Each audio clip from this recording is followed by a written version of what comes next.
जशोदानन्दन व्रजजनरञ्जन जशोदानन्दन व्रजजनरञ्जन जमुनातीर वनचारी जमुनातीर वनचारी जय राधा माधव कुंज बिहारी जय राधा माधव कुंज बिहारी हरे कृष्ण कृष्ण कृष्ण हरे हरे हरे राम राम राम हरे हरे हरे कृष्ण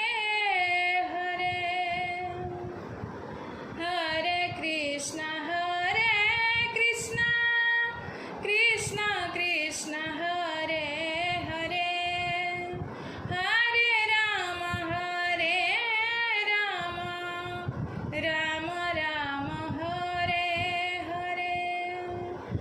हरे कृष्ण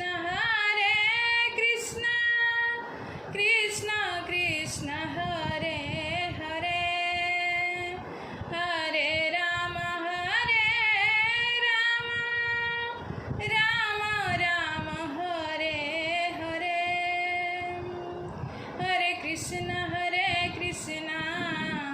कृष्ण कृष्ण हरे हरे हरे राम राम राम हरे हरे हरे कृष्ण कृष्ण कृष्ण हरे हरे हरे राम राम राम हरे हरे हरे कृष्ण कृष्ण कृष्ण हरे हरे हरे राम राम राम हरे हरे हरे कृष्ण कृष्ण कृष्ण हरे हरे हरे राम राम राम हरे हरे हरे कृष्ण कृष्ण कृष्ण हरे हरे हरे राम राम राम हरे हरे हरे कृष्ण कृष्ण कृष्ण हरे हरे हरे राम राम राम हरे हरे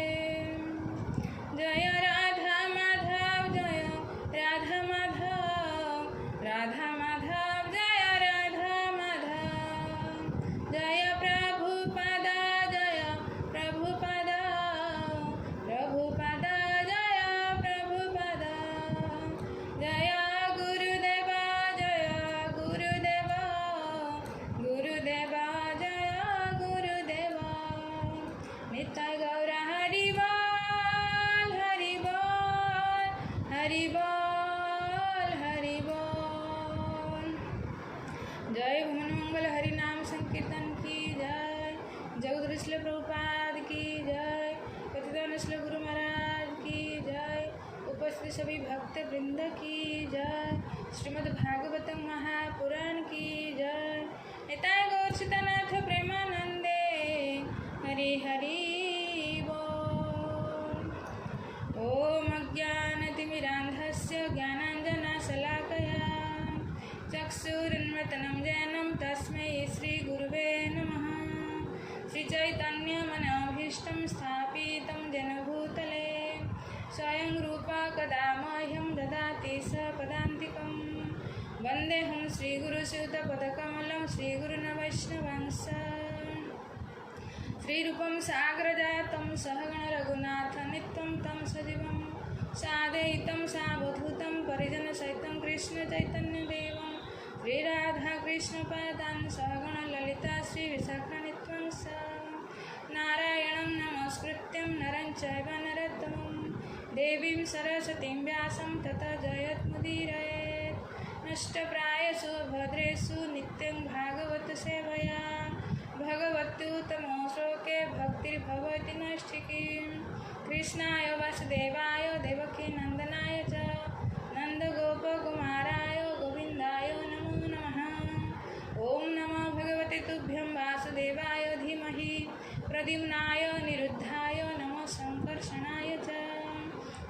कृष्ण करुणा सिंधु दीनबंधु जगत्पते गोपेश गोपिकान्त राधाकान्त नमोस्तुते तप्त कांचन गौरांगी राधे वृंदावनेश्वरी वृषभानुसुते देवी प्रणमामि हरिप्रिये वंशकल्पतरुभ्यश्च कृपा सिन्धुभ्यः च पतितानां पावनेभ्यो वैष्णवेभ्यो नमो नमः। जय श्री कृष्ण चैतन्य प्रभु नित्यानंद श्री अद्वैत गदाधर शिवासादि गौरभक्तवृंद। हरे कृष्ण कृष्ण कृष्ण हरे हरे हरे राम राम राम हरे हरे। ओम नमो भगवते वासुदेवाय। ओम नमो भगवते वासुदेवाय। ओम नमो भगवते वासुदेवाय।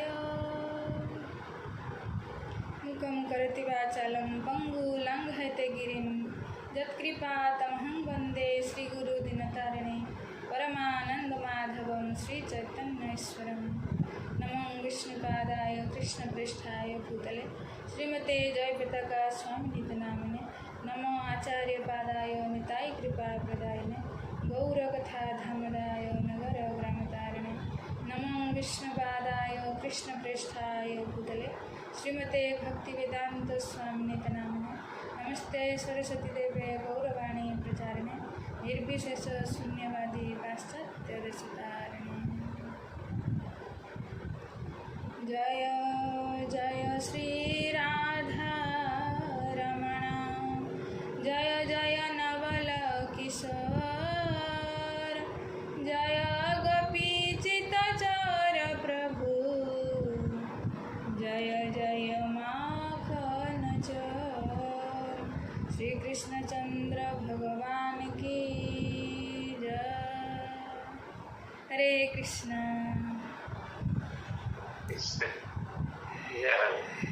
आम बहुत बहुत धन्यवाद जी आप आसी ठीक समय उपस्थित हो गले आम भाई मैंने समस्त आज प्राय उपस्थित हो तेणु समस्त को स्वागत कराऊँगी एवं समस्त को शुभ संध्या आप तो जो चली 24 अवतार कार्यक्रम ये चालू चालू रहा ही दरकार आम जारी से तो 10 अवतार जाइए समुद्र मंथन 4 अवतार कथा चली तेणु आपको अनुरोध करूँ से कार्यक्रम को आगे कहीं विलम्ब कर समस्त जतक भाया चाह रही आपमि उपनिश्रुत वाणी बाहर।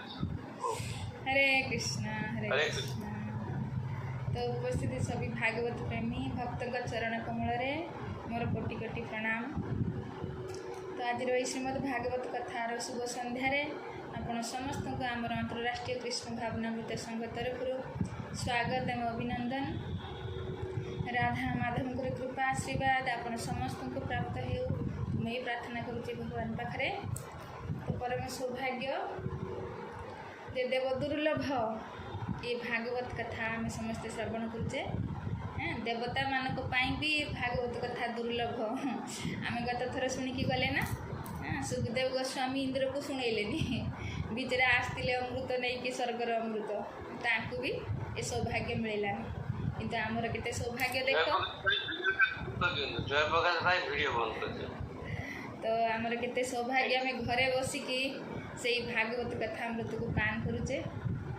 तो आमर सौभाग्य को अगर आम चिंता करवा तो आर कि मूल्य दे पारिबनी।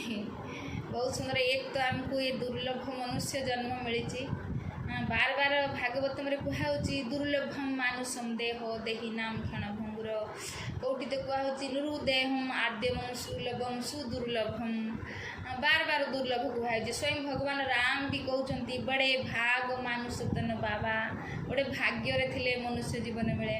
तो एक तो आमको ये मनुष्य जीवन मिली तो दुई आम भाग्य को सराहना करुच्छी जे आमर केते सौभाग्य जो देवता मानक भी मिलानी अमृत आम किंतु घरे बसिकी प्राप्त करुचे। तो एक तो आमको एते सुंदर मनुष्य जीवन मिली दुर्लभ मनुष्य आ दुई रे भारत भूमि रे जन्म मिली कहीं भारत भूमि रे जन्म पाइबा भी बहुत बड़ सौभाग्य।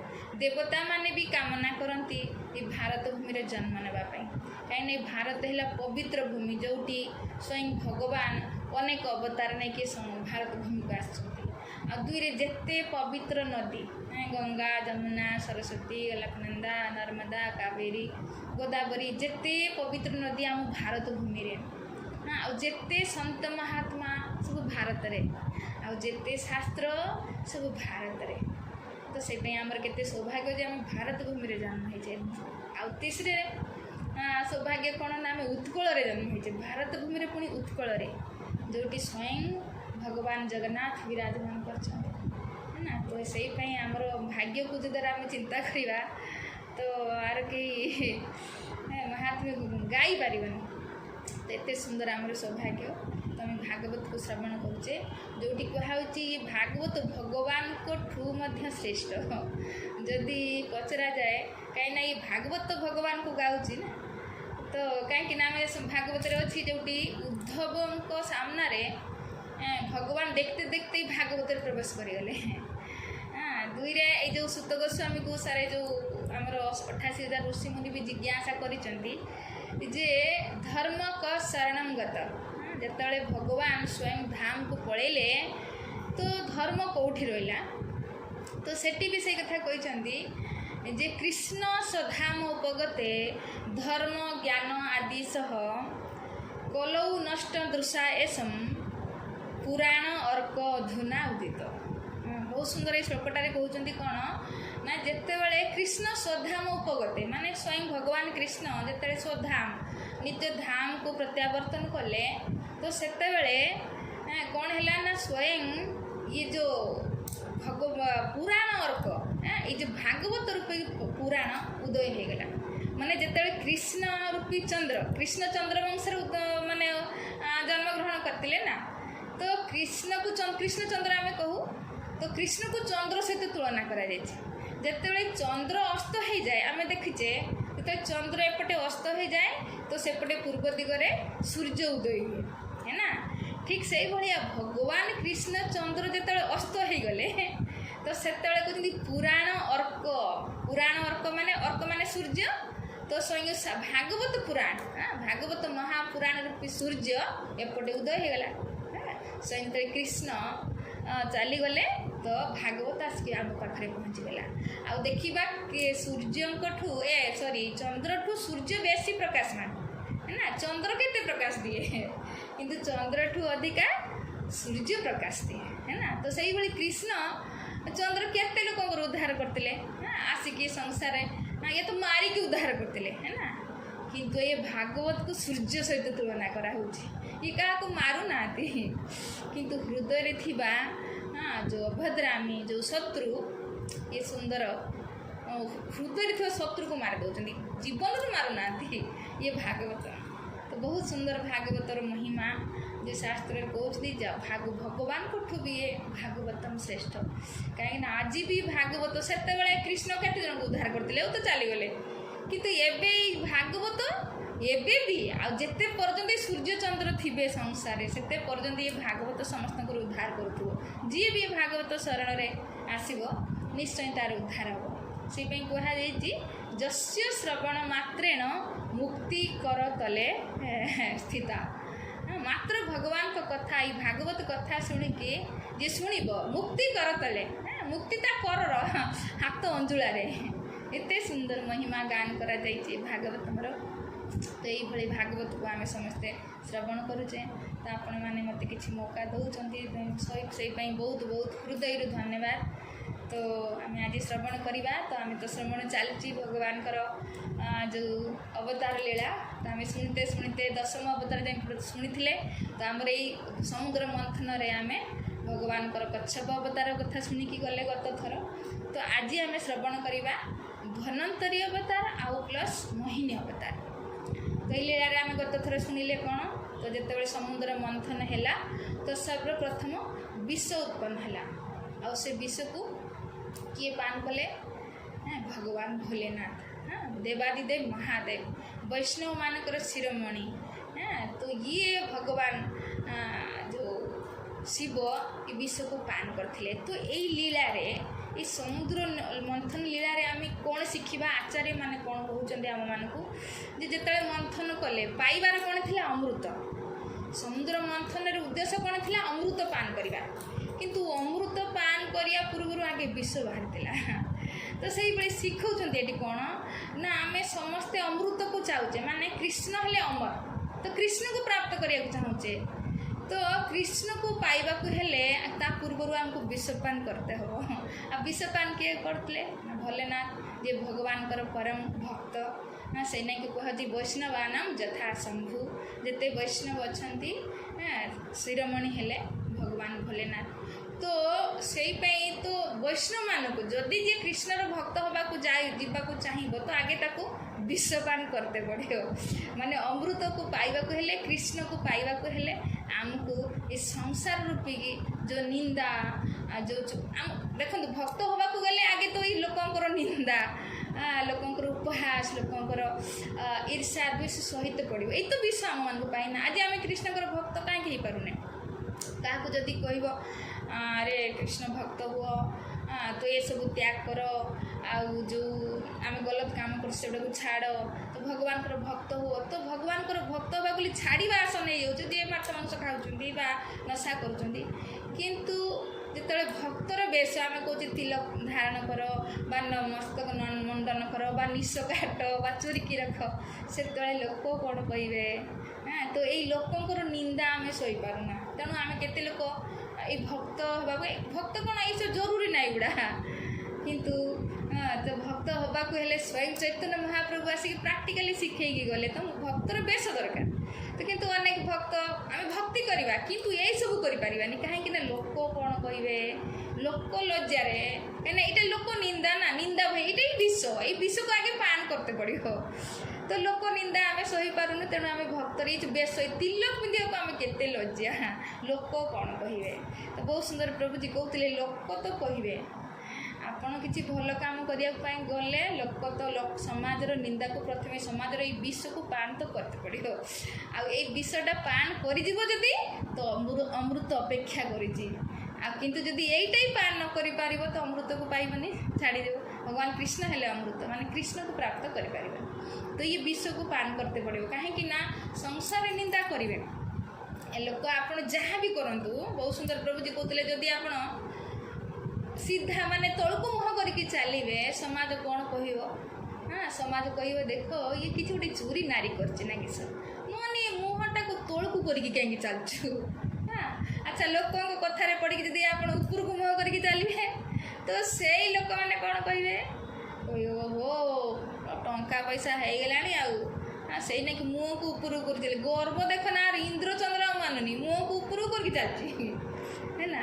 अच्छा से लोकों कथा शुणिक आप सीधा चलिए मुँह करके तो से लोक कहे कौन यार माँ भौणी नहांती बोधे ये झील बों पर नजर पकई चलु अच्छा लोकों कथा शुणिक आप आखि फुटे देवे ताने से लोक कह देख पाप कर्म करथिला तार फल पाउछि तो ये समाज कह किंतु समाज रे कथा को निंदा को जदि आम निंदा रूपी विष को जदि आम पान करदे तो अमृत अपेक्षा कृष्ण अपेक्षा तो यहाँ करते पड़ो बहुत सुंदर लोक मैंने आज भक्त बेश कह गले आम करें ना आम जो बहुत करुचे साधारण पति को जिते आम वरण करुचे से आम सिंदूर पिंधि पारुचे आम मंगलसूत्र पिंधि पारुचे किंतु भगवान को वरण करने जदि आम कहूँ तिलक पिंध लज्जा लोक कौन कहे अरे जो भगवान को केते कौन वास्तविक कृष्ण ही तो पति ना कृष्ण ही आम वास्तविक पति से तो आम पालन कर से तो ये हवा पानी प्रकाश वास्तविक पालन तो से आमर कर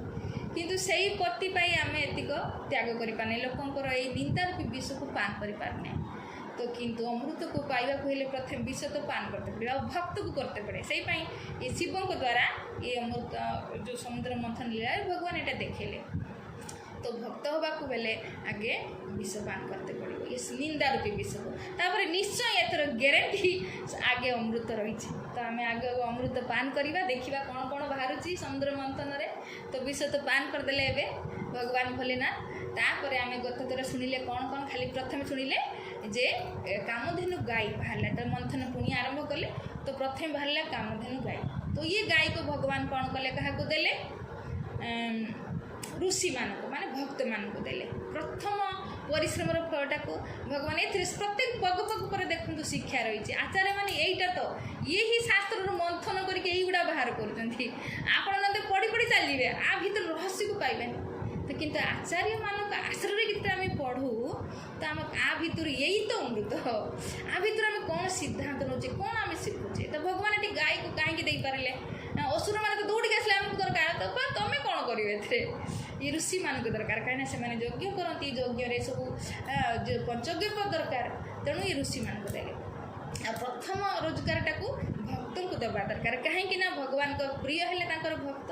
ତ ଯେତେବେଳେ ଆମେ ଭକ୍ତଙ୍କର ସେବା କରୁ ତ ଭଗବାନ ଖୁସି ହୁଅନ୍ତି। ତ ସ୍ୱୟଂ ଭଗବାନ ବି ଯେତେବେଳେ ଭଗବାନ ରାମାୟଣର କଥା ସେ ଶବରୀକୁ ଯେତେବେଳେ ଶିକ୍ଷା ଦେଉଛନ୍ତି, ସେଇଠି ବି ବହୁତ ସୁନ୍ଦର ନବଦା ଭକ୍ତି ବିଷୟରେ କହିକି ପ୍ରଥମ ଭକ୍ତି କହିଥିଲେ ଯେ ପ୍ରଥମ ଭକ୍ତି ସନ୍ତାନ କର ସେବା, दूसरी भक्ति मेरा कथा प्रसंगा, प्रथम भक्ति संतन कर सेवा, दूसरी भक्ति मेरी कथा प्रसंगा। ये प्रथम भक्ति कौन कहले? जे संतन करे सेवा, साधुकर सेवा कर। आ द्वितीय भक्ति मोर कथा प्रसंगा, द्वितीय भक्ति है मोर कथा शुण। तो प्रथम भक्त को सेवा देले। तो ये भगवान ये समुद्र मंथन लीला देखेले जे प्रथम जो उत्पन्न है गाय को से क्या देले? साधु को देले, ताकि से माने सेवारे लगेबे। गाय द्वारा जो पंचगव्य आसो से यज्ञ लगेबे। और जो से भक्त कौन करे? भगवान करे सेवारे लगी थाए ना। तो जहाँ भी किसी से कर भगवान को सेवारे लगे। तो से भगवान प्रथम जो परिश्रम फल जो कामधेनु गाय को से साधु को देले।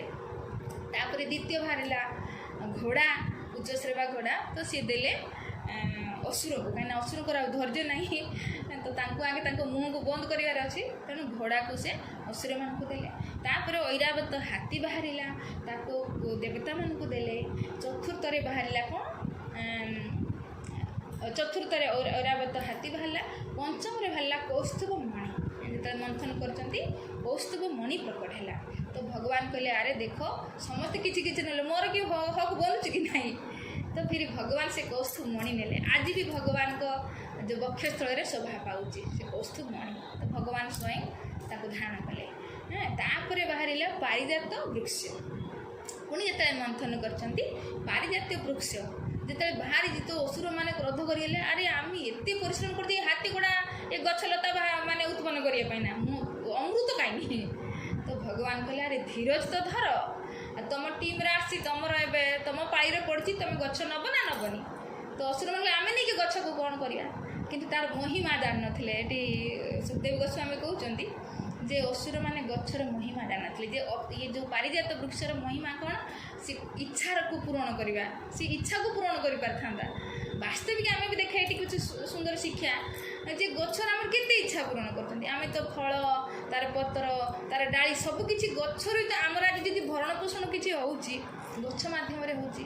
हाँ कल्प वृक्ष भगवान का धाम रे अच्छी से इच्छा कले इच्छा मिलूँ, तो वास्तविक एठी भी आम संसार जो गछ अच्छी तो सब आम इच्छा को पूरण कर। आम फलमूल खाऊे शाग सबकि तो प्राय अधा जिन आमको गचर आमको आज जब आम पलंकर शुचे सी भी गचर, जिते खिड़की दरजा बनुचे सी भी गचर है ना। घर में प्राय अधिकांश जीवन गचर उत्पन्न होची ना। तो गच वास्तविक आम इच्छा को पूरण कर। किंतु असुर मैंने कौन गच को तो काटा लोक से गचर महिमा कौन जानवे। से पारिजात वृक्ष को सी नेले। तो कहले ठीक अच्छे तुम ना देवता मैंने तुम नहीं जाओ। तो सांगे सांगे इंद्र से पारिजात वृक्ष को लेकिन स्वर्ग में रखी देकी पलि आसले। तापर बाहर कौन? रंभा अप्सरा। तो जिते अप्सरा बाहरी तो असुर मैंने दौड़ी नापाई। तो भगवान कहले रुह रुह रुह रुह कौन दौड़ ना अरे सी वृक्ष सी ना तो आम पाड़ी पड़ू ना यहाँ कहले ठीक से तुम पाड़ी तो वृक्ष थी कि तुम नेलनि पास करदेल। तेणु एटा तुम भाग्यर नुहे। एटा हूँ कहीं जानते ये जो असुर माने स्त्री कामी। तो से सांगे सांगे भगवान तो मना कले ना ना ना ये तुम पाड़ी जो तुम तो नेलनि तुम पास कर दे। तेणु एटा तुम नुहे, एटा देवता को दे दियो। तो रंभा अप्सरा को भगवान कौन कले माने स्वर्गर राजा इंद्र को देदेले। तापर अष्टम बाहर किए लक्ष्मी देवी स्वयं लक्ष्मी देवी बाहर तो जिते लक्ष्मी देवी बाहरी सांगे सांगे समस्ते स्तब्ध माने ये जो अप्सरा जीक अप्सरा जीक मन लोभित कर पारि नथिला असुर मानकर लक्ष्मी जमी प्रकट हो जाती समस्ते आश्चर्य ये हजार अप्सरा सामने किसी भी नुह लक्ष्मी देवी सामने तो जमी प्रकट होती किए तो जी जो भाव में लक्ष्मी देवी को सही भाव देखु था तो जो देवता माने मातृभाव देखु था असुर मैंने काम भाव देखु तो ऋषि माने मुनि माने जे माने थिले से माने मातृभाव देखु था समस्त निज निज भाव लक्ष्मी को दर्शन करते से समय इंद्र सांगे सांगे कौन कले सुंदर गोटे सिंहासन नहीं कि आसिकी लक्ष्मी देव को बसैले तब तो लक्ष्मी देव को बसई तो तुरंत ताकर समस्ते चाहिए जे एते सुंदर देवी प्रकट होती तो आज दिन में तो अभिषेक करवा दरकार तो से बहुत सुंदर सुखदेव गोस्वामी वर्णना कर इंद्र जो आसन में बसई तो ऋषि मुनि सब आसिक पहुँची तो अभिषेक करेंगे तो गंगा जमुना जो मूर्तिमान देवी थिले समस्ते जिते भूदेवी तो ये सब कौन कर मूर्तिमंत रूप नहीं कि पवित्र जल नहीं कि आसिक पहुँचाई अभिषेक करा तो गाई मान पाखु सब पंचगव्य अणागला बसंत ऋतु जे मूर्तिमान रूप है सब फूल फल सब नहीं आसिक पहुँचले आउ बहुत सुंदर कहुच्छी गंधर्व मैंने आसिक वैदिक मंत्र उच्चारण कले अप्सरा माने नृत्य प्रदर्शन कले तो ये सुंदर माहौल सृष्टि है तो सारे महर्षि मैंने फिर हाथी द्वारा अभिषेक करेले लक्ष्मी देवी तो लक्ष्मी देवी तो माने अभिषेक सरी जाइए तो स्वयं जो पिता सागर देवता तो स्वयं से कौन करते रेशमी पीत वस्त्र जो वैजयंती माला नहीं कि आसचंती लक्ष्मी देवी को देवाई बाकी जतिक देवी देवता थे से भी किसी भेंट देले लक्ष्मी देवी को तो कहते जो विश्वकर्मा थे सी सुंदर सुंदर सुनार सब अलंकार आणिकी देले आमर सरस्वती माँ कौन देले बहुत सुंदर हार प्रदान करे कले आ ब्रह्मा पद्म प्रदान कले जिते नागलोक गुण से कमंडल जो कानर कुंडल प्रदान कले तो सब देवी देवता किसी ना कि उपहार आसिक भेंट कले तो जिते सब काम सरीगला अभिषेक हो गला समस्त निज निजर भेंट प्रदान कर सारे तबे लक्ष्मी देवी को छाड़ीदे लक्ष्मी देवी एवं क्या वरण करेंगे समुद्र प्रकट होती तब लक्ष्मी देवी भी पति रूप में निजक अन्य को चयन करेंगे तो देवी से भी देवी देवता माने भी अच्छा असुर माने अच्छा मानव माने अच्छा गंधर्व माने अच्छा नागलोक अच्छा ऋषि महर्षि अच्छा स्वयं भगवान भी विराजमान कर देखा लक्ष्मी क्या चयन कर तो ये आमर भी किसी शिखबार अच्छे देखिए लक्ष्मी एत समस्ते अच्छा किंतु लक्ष्मी क्या चयन कर तो सुंदर बरमाला धरी हाथ में सभारे चलुंट क्या सी वरण करेंगे तो जाऊ जाऊ समस्त को सी देखुं तो सी कौन चाहते लक्ष्मी देवी किमितिका पति को चयन करेंगे जी केबे मरबनी सबसे प्रथम योग्यता कौन से केबे मरबनी तो जमीती मीराबाई को विषय आम शुणीचे तो मीराबाई कही नथिले ना मैं ऐसे वर को ब्याह करके क्या करूं जो आज जिए और काल मर जाए मैं तो बोरू गिरधर गोपाल से मेरा सुहाग सदा सदा के लिए अमर हो जाए मुझे वर को बाहर कौन करी आज जी काल की मर्जी हो किंतु मैं तो गिरधर गोपाल को वरण करने चाहूँ जे कि केबे मरबे मेरा सुहाग सदा सर्वदा अमर रही तो से लक्ष्मी यहाँ चाहते मुझे जहाँ को बह करमी जहाँ गलार बरमाला डाली से जमी केबे मरबनी आठी जिते भी अच्छा से देवता हो ब्रह्मा पर्यंत भगवान गीतार कहले आ ब्रह्मा भुवन लोका पुनरावर्तिन अर्जुन ब्रह्मा पर्यंत भी दिने मरवा पड़े तो से क्या चयन कर तो देखुं जे जी मरबनी के सर्वगुण संपन्न होते देखा बहुत सुंदर होते सब कामनार मुक्त होते सब आसक्ति मुक्त होते बहुत किसी से देखु चाहूले तो बहुत सुंदर ये सुखदेव गोस्वामी कौन कर गोटे श्लोक कहते जे कौन खोजुंट लक्ष्मी देवी कौन खोजुंट कौन कहते ये अष्टम स्कंद अष्टम अध्याय 20 नंबर श्लोक जे नीनम तपजस्यम न मन्यु निर्जय ज्ञानम क्वचित तत् न च संगवर्जितम कश्चित् महान्तस्य न कामं निर्जय स ईश्वर किं परतव्यपाश्रय। କ'ଣ କହୁଛନ୍ତି ଯେ ସେ ଖୋଜୁଛନ୍ତି ନା, କହୁଛନ୍ତି ଯଦି କିଏ ବହୁତ ତପସ୍ୟା କରୁଛନ୍ତି କିନ୍ତୁ ସେ କ୍ରୋଧକୁ ଜୟ କରିପାରିନାହାନ୍ତି, କିଏ ଏ ସଭାରେ କିଏ ବହୁତ ଜ୍ଞାନୀ କିନ୍ତୁ ସଙ୍ଗବର୍ଜିତ ମାନେ ସେ କେବେ ଆସକ୍ତିରୁ ମୁକ୍ତ ନୁହନ୍ତି। ଆଚ୍ଛା, କିଏ କଶ୍ଚିତ୍ ମହାନ, କିଏ ବହୁତ ମହାନ କିନ୍ତୁ କାମନାକୁ ଜୟ କରିପାରିନାହାନ୍ତି। ଆଚ୍ଛା, ଏଠି କିଏ ବି ଈଶ୍ୱର ମାନେ ଦେବତାମାନଙ୍କ ଉପରେ ଲକ୍ଷିତ କରିକି କହୁଛନ୍ତି ଯେଠି କିଏ ଈଶ୍ୱର ତ ଅଛନ୍ତି କିନ୍ତୁ ତାଙ୍କୁ ବି ମାନେ ଆହୁରି ଜଣଙ୍କ ଆଶ୍ରୟରେ ଯିବାକୁ ପଡ଼ୁଛି। ଯେମିତି ଦେବତାମାନଙ୍କ ଉପରେ ଯେତେବେଳେ ବିପତ୍ତି ଆସେ କାହାର ଆଶ୍ରୟ, ଭଗବାନଙ୍କ ଆଶ୍ରୟରେ ଯାଇତେ ପଡ଼ୁଛି। ଦେବତା ହେଇକି ବି ଯଦି କାହା ଶରଣକୁ ଯାଉଛନ୍ତି ତ ମୁଁ ଏମାନଙ୍କୁ କାହାକୁ ବରଣ କରିବି। ଏଠି ଦେଖିଲେ ଯେ କେହି ଏଠି ପୂର୍ଣ୍ଣ ନୁହନ୍ତି, ମୋତେ ତ ପୂର୍ଣ୍ଣ ପୁରୁଷ ଦରକାର। ତ ସିଏ ସଭାରେ ଯାଉ ଯାଉ ଲାଷ୍ଟରେ ସେ ଭଗବାନ ବିଷ୍ଣୁକୁ ଦେଖିଲେ।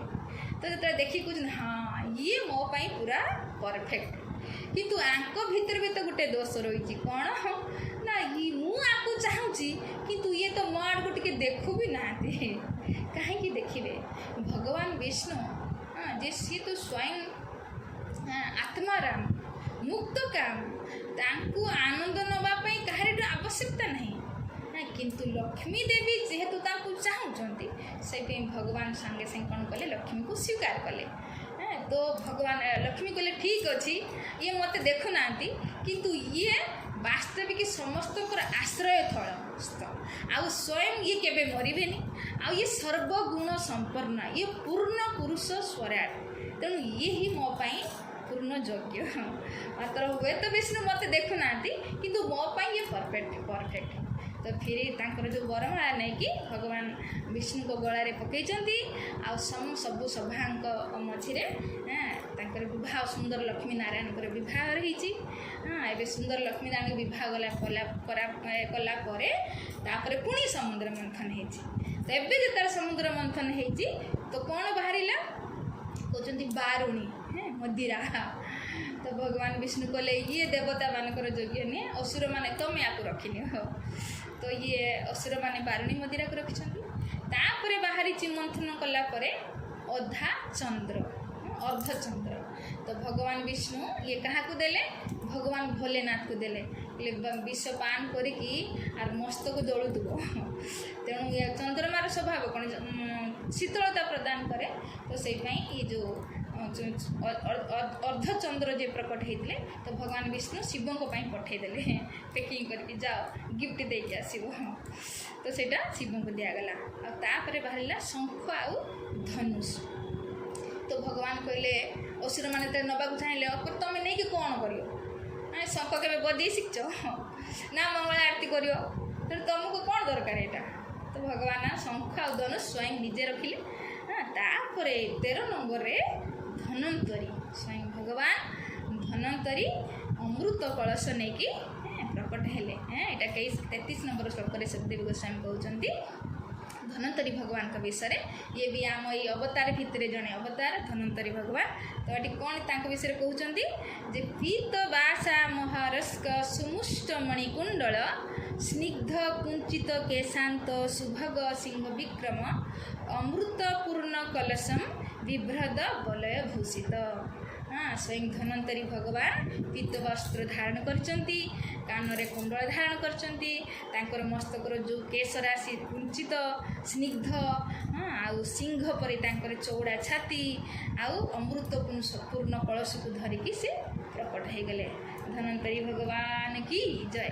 ତ ଇଏ ଭଗବାନ ଯେତେବେଳେ ଅମୃତପୂର୍ଣ୍ଣ କଳସକୁ ପ୍ରକଟ ହେଲେ, କାହିଁକିନା କଳସରେ ଲେଖା ହେଇଥିଲା ଅମୃତମ, ତ ଯେମିତି ଇଏ ଯେଉଁ ଅସୁରମାନେ ଦେଖିଦେଲେ ଏତେ ସୁନ୍ଦର ଅମୃତକୁ, ତ ସିଏ ତ ପ୍ଲାନ୍ କରିକି ରଖିଥିଲେ ନା, ପରିଶ୍ରମଙ୍କର କିଛି କଥା ନାହିଁ। ଯେତେବେଳେ ଅମୃତ ବାହାରିବ ଇଏ ଦେବତାମାନଙ୍କୁ ଥୋଡ଼ି ନା ଦେବା, ଆମେ ଧରିକି ଭାଗିକି ନେଇକି ପଳେଇବା। ଇଏ ପ୍ଲାନ୍ ତ ସେମାନଙ୍କର ଥିଲା। ଆଉ ଭଗବାନ ଏଠି ଚାହିଁଥିଲେ କ'ଣ ତାଙ୍କ ପାଖକୁ ରକ୍ଷା କରିପାରିନଥାନ୍ତା ନାହିଁ, କିନ୍ତୁ ଭଗବାନ ତାଙ୍କୁ ଛାଡ଼ିଦେଲେ। ଯାହା କରୁଛନ୍ତି ଅସୁରଙ୍କୁ କରିତେ ଦିଅ। ତ ସେଇପାଇଁ ଭଗବାନ ତାଙ୍କୁ ତାଙ୍କ ହାତରୁ ଛଡ଼େଇକି ନେଇଗଲେ, କିନ୍ତୁ ଭଗବାନ କିଛି ବି ପ୍ରତିବାଦ କଲେ ନାହିଁ। ତ ଯେତେବେଳେ ସେମାନେ ଛଡ଼େଇକି ନେଇଗଲେ ଭଗବାନଙ୍କ ହାତରୁ ଅମୃତ କଳସ, ତ तो सेतेबेले देवता मानकर मुख म्लान होगला देखिले प्रभु आम जेटा चाहूले से डर से भयटा आसिक उपस्थित होगला। तो भगवान बहुत सुंदर कहते जी नय माने स्तुरे अस्मिन कलस्य अमृत भाजने विषन्न मनस देवा हरिम शरण आयु जो से मैंने छड़े नहीं पलि तो विषन्न मनस देवा देवता मानकर मन पूरा विषन्न होगला से हरिम शरण आयु तो से मैंने कौटिकी न जाइकी तो भगवान हरि शरण को गले। तो जिते हरि शरण को जाइछन्ति भगवान आश्वासन कहते तुम्हें चिंता करनी अमृत हो तुमको ही मिल। तो ये भगवान कौन करछन्ति तो से अमृत को प्राप्त करने भगवान तो असुरंकर स्वभाव को जानी ना। तो से भगवान कौन कले जो एमाने नहीं कि जाउछन्ति आंको भितरे भी देवता असुर मान भितर भी झगड़ा अमृत कलश किंतु फुल से माने सील पैक होता ना तेणु पड़ू नाला एमाने छीना झपटी करछन्ति। हाँ तो बाप कहूँ मत दे मु पीमी तो पुओ कहूँ मत दे अरे तुम बुढ़ा हो तुम कौन कर मत दियो मु पीमी। बहुत सुंदर 38 नंबर श्लोक कहते जे मिथ कलिर भूतेषां तदर्थे तस् चेतसां अहम पूर्वम न त्वमिति प्रभु अहम पूर्वम माने मु प्रथम पीमी तमें नहीं तमें नुहे। तो ये से असुर मान भर निज निज भितर झगड़ा चलती। तो यही समय भगवान तांको पाखरु अमृत को किमिति आनिबे प्लान कले। तो की प्लान कले कले असुर माने हेले स्त्री कामी तेणु भगवान स्त्री रूप धारण कले। स्त्री अपूर्व भगवान स्वयं जो स्त्री रूप धारण करेंगे चिंता करूँ केमिति होते बहुत सुंदर। सुखदेव गोस्वामी 6टा श्लोक मोहिनी रूप को वर्णना कर भगवान स्वयं कृष्ण जो तांकर नाम है कृष्ण जी समस्त को आकर्षण करती। तो आज स्त्री रूप नहीं केमितिका आकर्षणीय रूप हो इमाजिन कर। तो बहुत सुंदर एम झगड़ा करी दौड़ुंट यही समय भगवान कौन कर सामनारू सुंदर रूप नहीं कि स्त्रीर रूप नहीं कि प्रकट होती सामने। तो जिमिति माने एते सुंदर स्त्री को देखी जे 200 स्पीड रे जिमिति गाड़ी चलतु अचानक ब्रेक मागिदेले जिमिति अवस्था एमाने सेही भलिया अचानक जितेबाला मोहिनी रूप भगवान जो स्त्री रूप को देखी सी जो झगड़ा झगड़ी करुले एक दूसरे तो से पूरा शांत हो जाती भगवान से मोहिनी रूप को पीऊँच महान भगवान से रूप माने माधुरीमा को पान कर देखुं अरे तो आम तो मिछटारे खाली समुद्र मंथन करुले अमृत को पाइबापी अरे तो ये तो जीता जागता अमृत आम सामने आसिक प्रकट हो बहुत सुंदर भगवान रूप चिंता करंतु स्वयं जिते भगवान थिले वृंदावन जो लीला करते तो तांकर सखा माने कहती अरे कृष्ण तू लड़का बना है इतने लोगों की नाक में दम करके रखा है अगर तू लड़की बना होता तेरे को प्राप्त करने के लिए लाखों लोग गला काट की मर गए होते मैंने चिंता करूँ भगवान कहते तुम एत सुंदर पुओ है कि एत सुंदर देखा तो झील जदि होता ताने तुमको प्राप्त करने सब माने लक्षाधिक लोग गला काटिकी मरी जाते माने भगवान कितने सुंदर आम कौन भाभी पारिबा भगवान को केवे देखिने कौन तांकर रूप को आम वर्णना करि पारिबा। तो बहुत सुंदर भगवान जो अंग माधुरीमा को जो वल्लभाचार्य बहुत सुंदर भगवान जड़े परम भक्त हो जाते जी कि भगवान प्रत्येक अंग को से मधुरम सहित तुलना कर बहुत सुंदर आपण मैंने भी शुणी थे जो मधुराष्टकम जो भगवान प्रत्येक अंग किमिति मधुर हाँ स्वयं जी पुरुष रूप एतने मधुर आ स्त्री रूप नहीं तो केमिति मधुर होते बहुत सुंदर से गोटे पंक्ति आम गाइबा जोटी कहते अधरम मधुरम वदनम मधुरम नयनम मधुरम हसितम मधुरम हृदयम मधुरम गमनम मधुरम हृदयम मधुरम गमनम मधुरम मधुराधिपते रखिलम मधुरम मधुराधिपते रखिलं मधुरम् अधरं मधुरं वदनं मधुरं नयनं मधुरं हसितं मधुरं। भगवानकर नयन मधुर, तांकर अधर मधुर, तांकर बदन मधुर, तांकर हसित मधुर, तांकर हृदय मधुर, तांकर गमन मधुर, तांकर सबकिछि मधुर। तो यही मधुर भगवान जितेबाला स्त्री रूप धारण करछथि तो केमितिका मधुर होइतिबा आपण इमाजिन करि पारंतु। तो भगवान एबे जिते तांको सामने रे प्रकट हो जाइछन्ति असुर मानक सामने, तो ये स्तब्ध हो जाइछन्ति। तो भगवान को रूप माधुरी को पिउछ। तो यही समय जो असुर मैंने थिले ए पचारुचंती, अरे सुंदरी तुम्हें केउठु आस, तुम ना कौन, आगे पचार तुम ना कौन। तो भगवान चुपचाप कहीं सी तो मनरे तो अच्छी मुझे पाखर अमृत छड़ेनी कितु किसी कहूना चुपचाप छड़ा है। अच्छा ठीक अच्छे तुम ना कहून, ठीक अच्छे तुम केउठु आस, कहीं आम तो स्वर्ग जाइए सेठी तो तुमको देखते पाइने, ये मर्त्यर तो कीड़ा मकोड़ा रुहती सेठिकार तो तुम है न नागलोक में सेठी भी तुम नथिल, केटी तुम केठु आस। तो सही समय आउ गोटे कहीं परेशान करुच, एत सुंदर झीटा को तुम कहीं परेशान करुच। अच्छा तुम किसी कहवाक चाहून ना, ठीक अच्छे किसी भी न कह, एति तो कहीपर, हाँ एति तो तुम कहीपर। तुम एकला ये स्थान एकला कौन छड़ा माने क्या अपेक्षा कर एकला एते सुंदर कन्या तुम ये निर्जन स्थान एकला कौन करुच। तो से तथापि किसी मोहिनी किसी कहूना कहीं मनरे तो बहुत किसी अच्छी, हाँ ये है झीकर स्वभाव, भगवान तो सब ट्रिक जानते ना, तो किसी भी कहूना। तो यही सब असुर मान भर आउ जड़े असुर आसी कहूँ ठीक अच्छे ना तुम किसी कहते चाहूना किसी भी कहूनी, आम भावुचे ना भगवान आम प्रति दया करी तुमको पठे देते। बहुत सुंदर एक श्लोक सुखदेव गोस्वामी कहते विधाता जे विधाता कृपा करके तुमको आम पाखक पठे देते। कहीं आम देख ये जो आम जो अमृतटा को कलशटा को देखिए कहते आम ना बहुत दिन है परिश्रम करुले ये अमृत को पान करने, तो अमृत तो मिलगला बस तुम्हें खाली तुम हाथ में आमको टे पिले दियो बस, आम किसी भी चाहूने तुम हाथर कोमल हाथर जब खाली पिले देव बस आम जीवन धन्य हो। तो से प्रथम मुह खोलुंट ना रे बाबा ना ना ना ना बापरे मु जाने मु तो आज तो पानी भी क्या परसेनी ये अमृत केमती परसेमी। तो कहले किसी कथा नहीं किसी परिसीबार किसी ना मुझे किसी परसीबार मैंने अमृत पिलेबार जदि किसी भूल होगला भगवान जाणी बुझिकी हाँ ये मुखर ही बाहर कर नौ जमी पचर के असुर माने दोष नदेवे।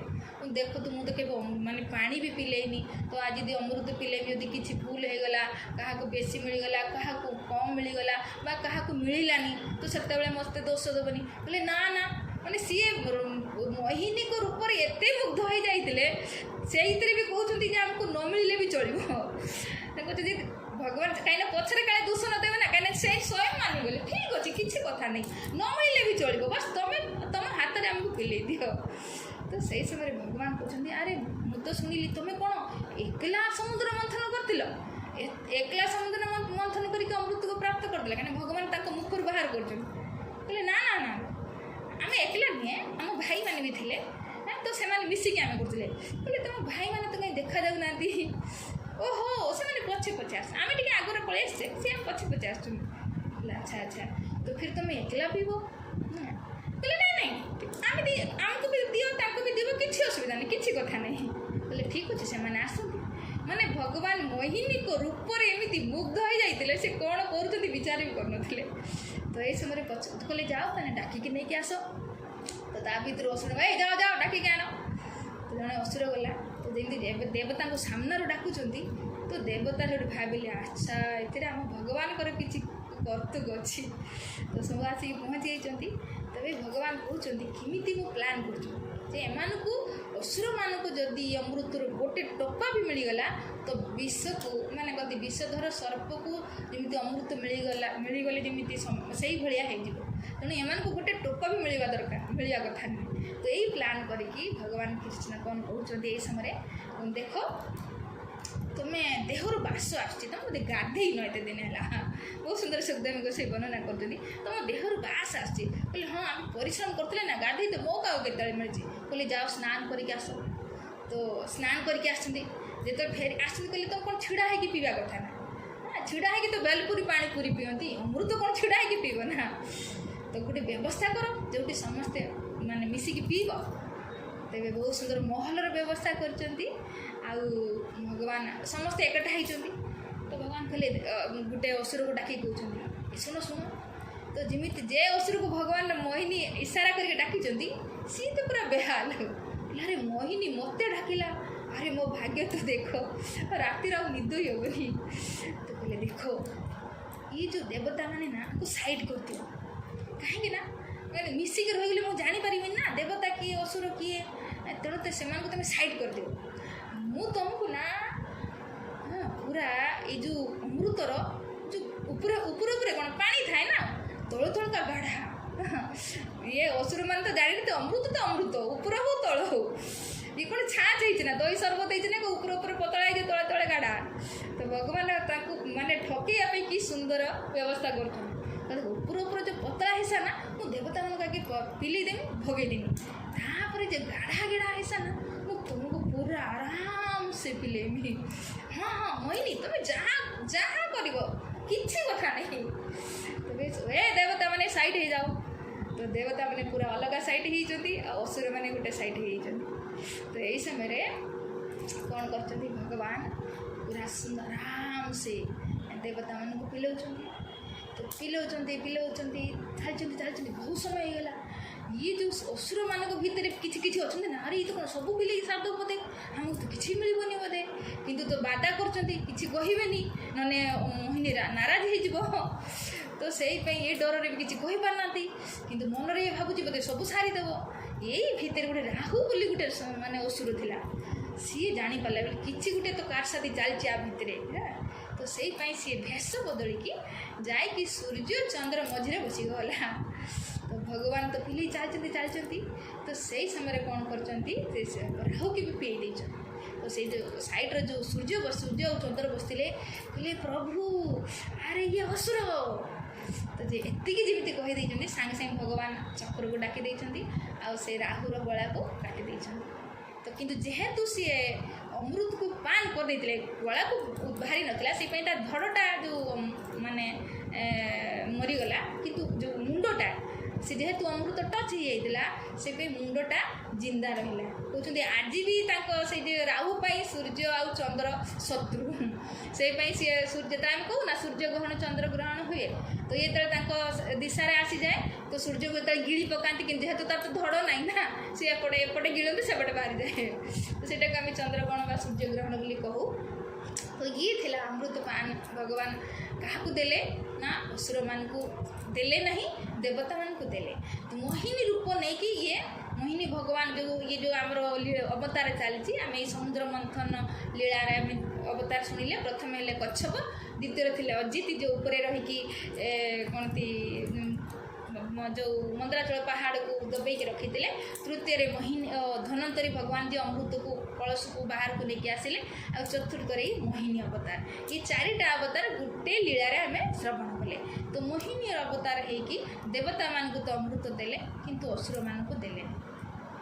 ତ ଏଠି କୁହାହେଉଛି ଭଗବାନ କାହିଁକି ପାତ୍ର ଅନ୍ତର କଲେ। ତ ସୁଖଦେବ ଗୋସ୍ୱାମୀ ବହୁତ ସୁନ୍ଦର କହୁଛନ୍ତି ଯେ ଏବଂ ସୁରାସୁରଗଣାଃ ସମଦେଶ କାଳ ହେତୁ ଅର୍ଥ କର୍ମ ମତ ଅପି ଫଲେ ବିକଳ୍ପା ତତ୍ର ଅମୃତಂ ସୁରଗଣା ଫଲ ଅଞ୍ଜସା ପୁଃ ଯତ୍ ପାଦ ପଙ୍କଜରଜ ଶ୍ରୟଣାନ୍ନ ଦୈତ୍ୟା। এই ଶ୍ଳୋକଟା ବହୁତ ମହତ୍ତ୍ୱପୂର୍ଣ୍ଣ। ସାରା ଏଇ ସମୁଦ୍ର ମନ୍ଥନ ଲୀଳାରେ ଏଇ ଶ୍ଳୋକଟା ହିଁ ମହତ୍ତ୍ୱପୂର୍ଣ୍ଣ। କ'ଣ ଏଠି କହିଲେ ଯେ କହୁଛନ୍ତି ଇଏ ଯେଉଁ ଅସୁର ଆଉ ଦେବତା, ଇଏ ସମାନ ଗୋଟେ ବାପର ଛୁଆ। ଆଉ ସମୁଦ୍ର ମନ୍ଥନରେ ଦୁଇ ଜଣଙ୍କର ପରିଶ୍ରମ ସମାନ ଅଛି। କିନ୍ତୁ ଦେଖିବା ଫଳେ ବିକଳ୍ପା। ଏଠି କହୁଛନ୍ତି ଫଳେ, ମାନେ ଯେଉଁ ସମୁଦ୍ର ମନ୍ଥନ ଫଳ କ'ଣ ଅମୃତ ବାହାରିଲା, କିନ୍ତୁ ଫଳ ପାଇବାରେ ବିକଳ୍ପ ହେଇଗଲା। ଦେବତାଙ୍କୁ ମିଳିଲା, ଆଙ୍କୁ ମିଳିଲାନି। କାରଣ କ'ଣ ନା ଏଇଠି କହୁଛନ୍ତି କ'ଣ ୟତ୍ ପାଦ ପଙ୍କଜ ରଜ ଶ୍ରୟାଣ ଦୈତ୍ୟା, ଯେ ଦେବତାମାନେ ୟତ୍ ପାଦ ପଙ୍କଜ ଭଗବାନଙ୍କ ପାଦ ଭଗବାନଙ୍କ ଚରଣରେ ଆଶ୍ରୟ ଶରଣାପନ୍ନ ସମାନ ସଦା ସର୍ବଦା, କିନ୍ତୁ ଦୈତ୍ୟା ଯେଉଁ ଅସୁର ସେମାନେ ଭଗବାନଙ୍କ ଶରଣରେ କେବେ ରୁହନ୍ତି ନାହିଁ। ତେଣୁ ସବୁକିଛି ସମାନ ଥାଇକି ଫଳର ବିକଳ୍ପ ହେଇଗଲା। ଅସୁରମାନଙ୍କୁ ମିଳିଲାନି, ଦେବତାମାନଙ୍କୁ ମିଳିଲାନି। ବାସ୍ ଆମେ ଏଇ ସମୁଦ୍ର ମନ୍ଥନର ଲୀଳାରେ ଆମେ ଯେଉଁ 4ଟା ଅବତାର ଆମେ ଏଥିରୁ ସଂକ୍ଷିପ୍ତ ଶୁଣିଲେ, କିଛି ଶିକ୍ଷା ବି ଏଥିରୁ ଆମେ ପାଇଲେ। ଲକ୍ଷ୍ମୀ ଯେତେବେଳେ ଚୟନ କଲେ, ବିଷ୍ଣୁଙ୍କୁ ଚୟନ କଲେ, ଏତେ ସବୁ କିଛି ଦେବତାମାନେ ବି ଥିଲେ, ଅସୁରମାନେ ବି ଥିଲେ, ଋଷି ମହର୍ଷି ସମସ୍ତେ ଥିଲେ, କିନ୍ତୁ ଲକ୍ଷ୍ମୀ ଚୟନ କଲେ କାହାକୁ ନା ଭଗବାନ ବିଷ୍ଣୁକୁ। ସେଇଭଳି ଆମ ଜୀବନରେ ବି ଯେତେବେଳେ ଚୟନ କରିବାର ମୌକା ଆସେ, କାହାକୁ ଆମେ ଚୟନ କରିବା, ତ କହୁଛନ୍ତି ସାରା ସଂସାରକୁ ଯଦି ତ୍ୟାଗ କରିବାକୁ ପଡ଼େ ବି ତ୍ୟାଗ କରିଦେବା କଥା ଭଗବାନ ବିଷ୍ଣୁଙ୍କ ପାଇଁ। ତାହା ଆମେ ଯେତେବେଳେ ଦେଖିବା ମହାଭାରତରେ ବି ଯେତେବେଳେ ଅର୍ଜୁନ କାହାକୁ ଚୟନ କଲେ, ଯେତେବେଳେ ଯୁଦ୍ଧ ଅସମ୍ଭବ ହେଲା ଯେ ହଁ ମହାଭାରତ ଯୁଦ୍ଧ ହେବ, ତ ସାହାଯ୍ୟ ମାଗିବା ପାଇଁ ଯାଇଥିଲେ ନା ଭଗବାନ କୃଷ୍ଣଙ୍କୁ ପ୍ରାପ୍ତ କରିବା ପାଇଁ, ଭଗବାନ କୃଷ୍ଣଙ୍କ ପାଖରୁ ସାହାଯ୍ୟ ମାଗିବା ପାଇଁ ଯାଇଥିଲେ। ଆଗେ ଆମର ଦୁର୍ଯ୍ୟୋଧନ ଯାଇଥିଲା ଦ୍ୱାରିକାରେ, ଯେତେବେଳେ ଭଗବାନ ରହୁଥିଲେ, ଯାଇକି ଭଗବାନ ଶୟନ କରିଥିଲେ, ତାଙ୍କ ମୁଣ୍ଡ ପାଖରେ ବସିଥିଲା। ଆଉ ପଛରେ ଅର୍ଜୁନ ଯାଇକି ପହଞ୍ଚିଲେ, ତ ଗୋଡ଼ ପାଖରେ ବସିଥିଲେ। ତ ଭଗବାନ ଯେତେବେଳେ ସାମ୍ନାରେ ଉଠିକି ଦେଖିଲେ, ତ ଆଗେ ଅର୍ଜୁନକୁ ଦେଖିଲେ, କହିଲେ ଅର୍ଜୁନ ତମେ ଆସିଛ? ହଁ, ତ ସେତେବେଳେ ପଛରେ ଯେ ମୁଣ୍ଡ ପାଖରେ ବସିଥିଲେ ଯେ ଦୁର୍ଯ୍ୟୋଧନ, ପ୍ରଭୁ ଅଛି ତ, ମୁଁ ବି ଆସିଛି। ଆଚ୍ଛା ଆଚ୍ଛା, ତମେ ବି ଆସିଛ, କ'ଣ ପାଇଁ? ନା ଯୁଦ୍ଧ ତ ଅବସମ୍ଭାବୀ, ଯୁଦ୍ଧ ତ ହେବ, ତ ଆମେ ହେଲ୍ପ ମାଗିବା ପାଇଁ ଆସିଛେ। ତ ଅର୍ଜୁନକୁ ଦେଖି କହୁଛନ୍ତି, ଅର୍ଜୁନ ମାଗ, କ'ଣ ପାଇଁ ଆସିଛ, ତୋତେ କ'ଣ ଦରକାର? ତ ଇଏ ଯେଉଁ ଦୁର୍ଯ୍ୟୋଧନ କହୁଛୁ, ଆରେ ମୁଁ ଆଗେ ଆସିଛି, ମୋତେ ଆଗେ ମାଗିବା ଅଧିକାର ନା? କହିଲେ ହଁ ତମେ ଆଗେ ଆସିଛ ଯେ, କିନ୍ତୁ ଅର୍ଜୁନ ସାନକୁ ଆଗେ ଅଧିକାର ମିଳିବା କଥା ନା, ତେଣୁ ମାଗ, ତମେ କ'ଣ ଦରକାର? ତ ଭଗବାନ ସେଠୁ କହୁଛନ୍ତି, ହଁ ମୋର କିନ୍ତୁ ସର୍ତ୍ତ, ଗୋଟେ ପକ୍ଷେ ରହିବ ମୋର ନାରାୟଣୀ ସେନା, ଆଉ ଗୋଟେ ପକ୍ଷରେ ମୁଁ ରହିମି, କିନ୍ତୁ ନିହତା ମୁଁ ଯୁଦ୍ଧ କରିବି। ତ ଅର୍ଜୁନ କହୁଛନ୍ତି, ପ୍ରଭୁ ମୋତେ ନାରାୟଣୀ ସେନା ନେଇକି ମୁଁ କ'ଣ କରିବି, ମୋତେ ଆପଣ ଦରକାର। କହିଲେ ଆରେ ଚିନ୍ତା ତ କର, ମୁଁ ଯୁଦ୍ଧ କରିବିନି, ମୁଁ ନିହତା, ମୁଁ ହତିଆର ଧରିମିନି। କହିଲେ ଠିକ୍ ଅଛି, ମୋତେ ଆପଣ ହତିଆର ଧରିବା ଦରକାର ନାହିଁ, ଆପଣ ବାସ୍ ମୋର ରଥରେ ସାରଥି ହେବେ, ମୋତେ ଖାଲି ରାସ୍ତା ଦେଖେଇବେ। ଆପଣ ଯଦି ମୋ ସାଙ୍ଗରେ ଥିବେ, ମୁଁ ମହାଦେବଙ୍କ ସହିତ ବି ଯୁଦ୍ଧରେ ଜିତିଯିବି, ମହାଦେବଙ୍କୁ ହରାଇବାରେ ବି ତାକତ ରଖିଛି ମୁଁ, କିନ୍ତୁ ବାସ୍ ଆପଣଙ୍କର ମୋତେ ସାଥ ଦରକାର। ତ ଯେତେବେଳେ ତାଙ୍କ ଜୀବନରେ ଆମେ ଦେଖିବା, ଅର୍ଜୁନ ଜୀବନରେ ଯେତେବେଳେ ଚୟନ କରିବାକୁ ହେଲା, ତ ସେ ଭଗବାନଙ୍କୁ ଚୟନ କଲେ, ନାରାୟଣୀ ସେନାକୁ ନୁହେଁ। ତ ସେଇଭଳି ଆମେ ଦେଖିବା ଲକ୍ଷ୍ମୀ କାହାକୁ ଚୟନ କଲେ, ନାରାୟଣଙ୍କୁ ଚୟନ କଲେ। ଏଠି ବି ଦେଖିବା ଦେବତାମାନଙ୍କୁ ହିଁ, କାହିଁକିନା ସେମାନେ ଯେହେତୁ ଭଗବାନଙ୍କ ଆଶ୍ରୟରେ ରୁହନ୍ତୁ, ଫଳ ମିଳିଲା ଦେବତାମାନଙ୍କୁ। ବାସ୍ ଆମେ ଏଇ ଯେଉଁ ଲୀଳାରେ ବା ଶିକ୍ଷା ଆମକୁ ଏଇ ପାଇଁ, ଜୀବନରେ ଯେତେବେଳେ ବି କିଛି ଆସେ ଚୟନ କରିବାର, କିଛି ଆମକୁ ଜୀବନରେ କିଛି ଦରକାର କରିବାର, ତ କୃଷ୍ଣକୁ ଦରକାର କରିବା। କୃଷ୍ଣଙ୍କ ପାଖରୁ ନିଏ, କୃଷ୍ଣ ହିଁ ଦରକାର। ତ ଏଇଟା ବୁଦ୍ଧିମାନ ଆମେ ଲକ୍ଷ୍ମୀଠୁ ଶିଖିପାରିବା, ଅର୍ଜୁନଠୁ ଶିଖିପାରିବା। ଯେତେବେଳେ ସମୟ ଆସିଲା, ସେ ସାରା ସଂସାରକୁ ତ୍ୟାଗ କରିକି ମଧ୍ୟ ଭଗବାନଙ୍କୁ ଚାହିଁଲେ। ତ ସେଇଭଳି ଏଇ ଲୀଳାରେ ଆମର ସାରାଂଶରେ ଏଇ, ତ ଜୀବନରେ ଯେତେବେଳେ ମୌକା ଆସେ, ତ ଭଗବାନଙ୍କ ପାଖରୁ କିଛି ନ ମାଗିକି ଭଗବାନଙ୍କୁ ହିଁ ମାଗିବା ଦରକାର। କାହିଁକିନା ଭଗବାନ ମିଳିଗଲେ ତ ଅଟୋମେଟିକ୍ ସବୁ କିଛି ମିଳିଗଲା ନା। କାହିଁକିନା ଭଗବାନ ହେଲେ ଯେମିତି ସାରା ସଂସାରର ମୂଳ ନା, ଭଗବାନ ଗୀତାରେ କହିଲେ ନା, ଅହଂ ସର୍ବସ୍ୟ ପ୍ରଭବ ମତ ସର୍ବ ପ୍ରବର୍ତ୍ତତେ, ମୁଁ ସବୁର ମାଲିକ, ମୋ ଦ୍ୱାରା ସବୁ ସୃଷ୍ଟି। ତ ଯଦି ଭଗବାନ ହିଁ ସବୁ କିଛିର ମାଲିକ, ଭଗବାନ ହିଁ ସବୁକିଛି, ତ ଆମେ ଯଦି ଭଗବାନଙ୍କୁ କାହିଁକି ନ ମାଗି ଭଗବାନଙ୍କୁ ପାଖରୁ କାହିଁକି ମାଗିବା? ଏଇ ଲୀଳାରେ ବାସ୍ ଏତିକି ଆମେ ଶିଖିବା। କାହିଁକି ନା ଯେତେବେଳେ ଆମେ ଭଗବାନଙ୍କ ଆଶ୍ରୟରେ ରହିବା, ଭଗବାନ ଫଳଟା ଆମକୁ ହିଁ ଦେବେ। ମାନେ ଅସୁରମାନେ ଭଗବାନଙ୍କ ଆଶ୍ରୟରେ ରୁହନ୍ତିନି, ନିଜ ମନ ମାନେ କରନ୍ତି, ନିଜ ଇଚ୍ଛାରେ ଯାହା ଆସେ ସେୟା କର୍ମ କରନ୍ତି। ତେଣୁ ଆଜି ସବୁ ଏତେ ସାହାଯ୍ୟ କଲେ, ସବୁ ଏତେ ପରିଶ୍ରମ ସମାନ କଲେ, କିନ୍ତୁ ଫଳ ମିଳିଲା ଦେବତାମାନେ। କାହିଁକି ନା ଏଇ ଶ୍ଲୋକଟାରେ ଯେମିତି କହୁଛନ୍ତି, ସିଏ ଶରଣାପନ୍ନ, ୟତ୍ ପାଦ ପଙ୍କଜ, ଭଗବାନଙ୍କ ଚରଣ କମଳରେ ସେ ସବୁବେଳେ ଆଶ୍ରୟରେ ଥାଆନ୍ତି। ତ ସେଇପାଇଁ ଅମୃତ ଓ ଦେବତାମାନଙ୍କୁ ମିଳିଲା, ଅସୁରମାନଙ୍କୁ ମିଳିଲାନି।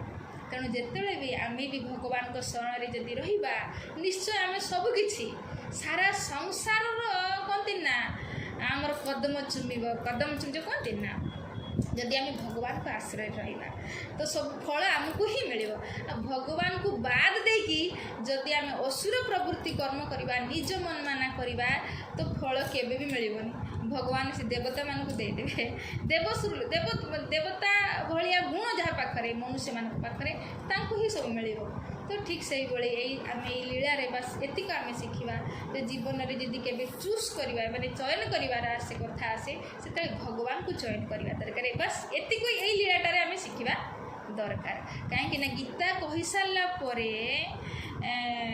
पूरा गीता जो 700 श्लोक सरीगला लास्ट श्लोक कौन कहले कौन लास्ट श्लोक कौन कहले संजय जी जत्र जोगेश्वर कृष्ण जत्र पार्थ धनुर्धर तत्र श्री विजय धृति मतिर्मम जे ध्रुवा धृति मतिर्मम जी जैटी जोगेश्वर कृष्ण अच्छी जैटी पार्थ धनुर्धर माने जैटी भक्त अच्छी सेठी श्री सेठी माने लक्ष्मी बा सेठी विजय आठी ही सत्य एटा मोर मत किए कहते संजय तेणु जिते कृष्ण मिलगला तो ऑटोमेटिक हमको सब किसी मिल तो बस यही कृष्ण रूपी अमृत को पान करवा दरकार तो मुझे लीलार आम टे शुणिकी गले से कृष्ण रूपी अमृत को पान करने को हेले आमको प्रथम विष पान संसार जो निंदा रूपी विष को पान करते पड़ो आते जाए से विष को पान करने आमको आग को बढ़ी पारानी आम कृष्ण को केवे प्राप्त कर बस यही लीलारे यही जो समुद्र मंथन लीलारे आचार्य माने किछि मंथन करके यही सिद्धांत को प्रस्तुत करछंती जे लक्ष्मी को जब लक्ष्मी प्रकट हेले तो समस्त को त्याग करके से कृष्ण को चयन कले है विष्णु को चयन कले ठीक से ही आम जीवन में और अगाध संपत्ति भी सामने आसी जाऊना कहीं मेरु पर्वत भाया संपत्ति भी सामने रखी दि जाऊ आदि गोटे सैड्रे कृष्ण को रखी दि जाऊ तो बुद्धिमानी कौन हवा दरकार ना कृष्ण को चयन करके ये मेरु तुल्य संपत्ति को ठुकरैकी कृष्ण को प्राप्त करवा दरकार ये बुद्धिमान हाँ आउ कौन देखिले जे भगवान देखिले जेहेतु ये जो देवता भगवान को शरण रोते से अमृत देवता मान को मिलला कहीं से भगवान को शरण अच्छा असुर मान को मिलानी से भाई जब आम भी भगवान को शरण में रहा तो फल निश्चय मिल से फल कौन अमृत रूपी फल आमको निश्चय मिल कौन सन्देह नहीं कहीं देला वाला लोक है भगवान तो निश्चय देवे बास देवता सुलभ गुण को उत्पन्न करंतु असुर स्वभाव गुण को त्याग करंतु कहीं देवता असुर यही संसार अच्छा आम भितर भी देवता भाया गुण भी अच्छे असुर भाया गुण भी अच्छे आम भी स्वयं से तो असुर भाया जो गुण असुर कौन क्या कहवा जी शास्त्र को मानते भगवान को मानते निज मन माना करती तो आम भितर से भाया गुण सब थिला ना तो एबे आम तो भगवान को शरण जी आमर आसुरिक प्रवृत्ति असुर भाया जो गुण आपको त्याग करिया को पड़ो आ देवता भाया गुण देवतार गुण कौन सब भगवान का आश्रय रुहति निज बल पुराकर ना कि भी दरकार पड़े दौड़ी जीव भगवान पाखक से भली तो आम तो भगवान का आश्रय रहा तो वास्तविक अमृत रूपी फल आमको निश्चय मिले तो ये है ये समुद्र मंथन लीलारे सारांश तो आशा करुच्ची मु जाने नहीं कहीं अनेक अनेक जो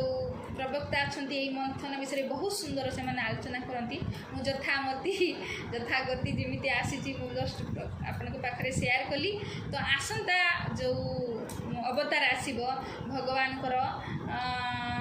आसंता थर को आम शुणा भगवान नरसिंह अवतार हाँ ये जो मोहिनी अवतार सरीगला तो चतुर्दश अवतार आम शुणा जो प्रहलाद महाराज हिरण्यकशिपु कथा आसो जो भगवान नरसिंह अवतार रूपे प्रकट हेबे कि सुंदर से कथा भी आम आगला सत्र धीरे धीरे शुणा सेटा भी केते दिन जीव मु जाने तो आज आम ये समुद्र मंथन कथार जो मोहिनी अवतार आमर कथा को आम समाप्त कले तो यही कथार जदि भी किसी भूल भाल मो देखी किसी भी अपराध किसी भी जा हो जाऊँ आप निज गुण मत क्षमा करेंगे आउ जो सार सार कथा को आप ग्रहण करेंगे तो आशा ये करुच्ची भगवान के प्रार्थना करी जे सी भी से अमृत को आप समस्त को पिलातु कहीं आप देवसुलभ अच्छा बोली तो ये बसिक भगवान को विषय श्रवण करें ना केवे भी संभव नुह तो मुझे भगवान पाखे प्रार्थना करी से निश्चय ଶରଣରେ ତାଙ୍କ ଚରଣରେ ଆପଣଙ୍କୁ ସ୍ଥାନ ଦିଅନ୍ତୁ ଆଉ ଆପଣଙ୍କର ଜୀବନ ସଫଳ ହେଉ।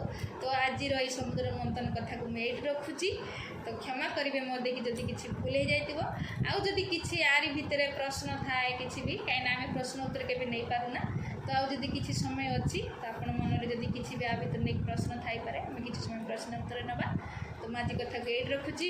ହରେ କୃଷ୍ଣ କୃଷ୍ଣ କୃଷ୍ଣ ହରେ ହରେ, ହରେ ରାମ ରାମ ରାମ ହରେ ହରେ।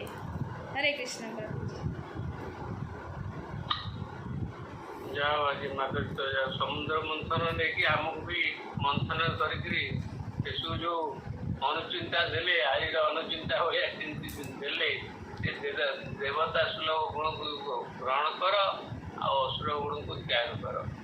ଏଇଟା ନିଶ୍ଚିତ ଭାବେ ଆମେ ଏଟାକୁ ଗ୍ରହଣ କଲୁ।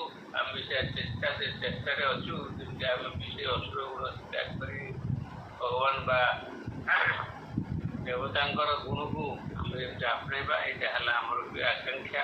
ତେଣୁ ପ୍ରଭୁର ଇଚ୍ଛା ହେଲେ ଯାଇ ଯେଉଁ ହେଇପାରିବ। ତେଣୁ ପ୍ରଭୁ କେତେରୁ ଆମକୁ ସେଥିରେ ସଫଳ କରୁଛନ୍ତି ସେଟା କଥା ତଥାପି ଆମ ଚେଷ୍ଟା ସବୁବେଳେ ଆମର ଲାଗି ରହିବ। ତେଣୁ ମୁଁ ଏହା ଯେଉଁ ଦେଖିଲି ଆଜି ଯେଉଁ ସମୁଦ୍ର ମନ୍ଥନ କହିକି ଆମକୁ ବୁଲେଇକିରି ମନର ମନ୍ଥନ ହେଇକି, ସେଥିପାଇଁ ଆପଣଙ୍କୁ ବହୁତ ଆମର ପରିବାର ତରଫରୁ ନିଜ ବୃନ୍ଦାବନ ବିହାର ଯୋଗ ପରିବାର ତରଫରୁ ଆପଣଙ୍କୁ ବହୁତ ବହୁତ ଧନ୍ୟବାଦ ଏବଂ ଆଶିଷ ମଧ୍ୟ ଏବଂ ଦୀର୍ଘଜୀବୀ ପାଇଁ ଆମେ ଭଗବାନ ପାଖରେ ଆପଣଙ୍କୁ କାମନା କରୁଛୁ। ଏବଂ ଆପଣ ସେମିତି ବୁଦ୍ଧି ଆହୁରି ପ୍ରକଟ ହେଉ, ଆହୁରି ମଧ୍ୟ ଆପଣ ସକ୍ଷମ ହୁଅନ୍ତୁ। ବହୁ ଲୋକଙ୍କୁ ଆପଣ ଏହିଭଳି ଭାବେ ଭଗବତ କଥା ଶୁଣାନ୍ତୁ ଏବଂ ତାଙ୍କୁ ମଧ୍ୟ ଉଦ୍ଧାର କରନ୍ତୁ। ଏମିତି ଶକ୍ତି ଭଗବାନ ଆପଣ ଦିଅନ୍ତୁ, ଯାହାକି ଆମର ଇଏ। ତେଣୁ ଯଦି କାହାର କିଛି ପ୍ରଶ୍ନ ଅଛି ପଚାରି ପାରିବେ, କିନ୍ତୁ ଏଇ ମାନେ ଆମର ଯେଉଁ ସମୁଦ୍ର ମନ୍ଥନ ବିଷୟକୁ ନେଇକି ଯଦି କାହାର କିଛି ପ୍ରଶ୍ନ ଅଛି ପଚାରି ପାରିବେ ବୋଲି ମାତାଜୀ କହୁଛନ୍ତି। ତେଣୁ ଆପଣମାନେ ଟିକେ ପଚାରିବେ। ତାହେଲେ ଆମେ ଗୁରୁଜୀଙ୍କୁ କହିବା, ଗୁରୁଜୀ ଟିକେ ଦୀପଦ କହିବେ, ତାପରେ ମାତାଜୀ। ହରେ କୃଷ୍ଣ। ଗୋଟେ ଛୋଟିଆ ମାନେ ମୌସୁ ଶାସ୍ତ୍ରରୁ ପଢିନି, ପିଲାବେଳେ ଶୁଣିଲା ବେଳେ ରାହୁ କେତୁ 2 ଜଣ ଅମୃତ ପାନ କରିଥିଲେ। ତେଣୁ କେତୁ ଗ୍ରାସ ଚନ୍ଦ୍ର ଗ୍ରହଣ ବୋଲି ବେଳେବେଳେ ହୁଏ। ଏଇଠି ଆପଣ ଖାଲି ରାହୁ କଥା କହିଲେ, ତ କେତୁ କଥା ସେମିତି ଅଛି କି ନାହିଁ? ନାଇଁ ତ ପ୍ରଭୁ, ମୁଁ ତ ଖାଲି ରାହୁଙ୍କ ବିଷୟରେ ଶୁଣିକି ଗଲି। ଯେଉଁ ଆମର ସୁଖଦେବ ଗୋସ୍ୱାମୀ କହିଛନ୍ତି ରାହୁଙ୍କ ବିଷୟରେ, କେତୁଙ୍କ ବିଷୟରେ ତ କାହିଁ ମୁଁ ଶୁଣିତେ ଦେଖି ପାଇଲିନି, ତ କାହିଁ ପଢିକି ଯେ ଗଲି। ନହେଲେ ତ କେତୁଙ୍କ ବିଷୟରେ ଲେଖା ଯାଇଥାନ୍ତା ନା, କାହିଁ ତ ଏତେ ଲେଖି ନାହାନ୍ତି। କାହିଁକି ନା ସମୁଦ୍ର ମନ୍ଥନ ଯେଉଁ ବିସ୍ତାର ଭାବରେ ବିଷ୍ଣୁ ପୁରାଣରେ ଅଛି। ଏଥିରେ ତ କ'ଣ ସର୍ଟରେ ସୁଖଦେବ ଗୋସ୍ୱାମୀ କହିଯାଇଛନ୍ତି, କିନ୍ତୁ ବିଷ୍ଣୁ ପୁରାଣରେ ପୁରା ଭଲ ଭାବରେ ବର୍ଣ୍ଣନା କରାଯାଇଥିଲି। ମୁଁ ଶୁଣିଥିଲି କଥାରେ ପ୍ରଭୁଜୀ କହୁଥିଲେ। ତ ସେଇଠି କାହିଁ ସେଥିରେ ଯଦି କେତୁ ବିଷୟରେ ଲେଖା ହେଇଥିବ ମୁଁ ଜାଣେନି, କାହିଁକିନା ଏଇଥିରେ ତ କାହିଁ ସୁଖଦେବ ଗୋସ୍ୱାମୀ କାହିଁ କେତୁଙ୍କ ଉଚ୍ଚାରଣ କରିନାହାନ୍ତି କେତୁ ଶବ୍ଦ। ତ ପଢ଼ିକି ଗଲି। ଯେଉଁ ମୁଣ୍ଡ ଗଣ୍ଡି କଟିଗଲା ପରେ ସେଠି ଗଣ୍ଡିଟା ହେଉଛି କେତୁ ଆଉ ମୁଣ୍ଡଟା ହେଉଛି ରାହୁ। ହଁ ଏଇଟା ହେଇଥାଇପାରେ। ହଁ ଏଇଟା ମୁଁ ଶୁଣୁଛି। ଆଚ୍ଛା, ହଁ ଏଇଟା ହେଇଥାଇପାରେ। ହରେ କୃଷ୍ଣ। ଆଜ୍ଞା ପ୍ରଭୁ।